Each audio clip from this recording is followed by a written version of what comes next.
सन driver जो परवा आपले एक विषय झाला, तो विषय घडला, त्याच्यात शाकीर ड्रायव्हर पडले खाली.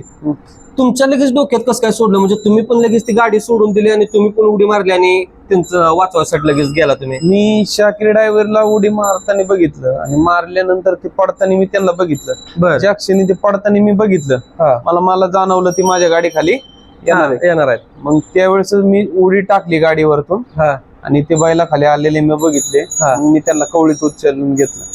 आपल्याला पहिल्यापासून शिकवण आहे, म्हणजे शाळेत असल्यापासून आपल्याला एक कविता होती, माणूस आणि माणसाची समवागणी. नाही, बरोबर आहे. म्हणजे माणसानं माणसासारखं वागलं पाहिजे. ज्यावेळी माणूस माणसाला मदत करेल त्या वेळेस जाऊन ही क्षेत्र पण आणि मोठं होणार आहे चांगलं. सनीना मागून जोऱ्या जोऱ्यानं आवाज दिला, शाकीर मागं बघ, शाकीर मागं बघ. लगेच मी छकडीवरून बाजूला उडी मारली, गाडी अंगावर चालते तशी उडी मारली, तरी मी बैलाच खालीच गेलो. मी छकडीच खाली येऊन निघलो. लगेच सनीने त्या छकडीवरून उडी मारली, म्हणजे तो छकडीवर बसेल होता. त्यानं लगेच त्यानं बघितलं मी खाली आलो म्हणून, ते चाकाला लात गेला आपल्या अंगावरून. त्यानं लगेच कवळीत भरून उचलला, मला उचलून लगेच साईडला घेतला. सनीचा आज चांगला आनंद झाला. 1 नंबर पेक्षा तो जास्त आनंद झाला मला. या माणसानं काहीतरी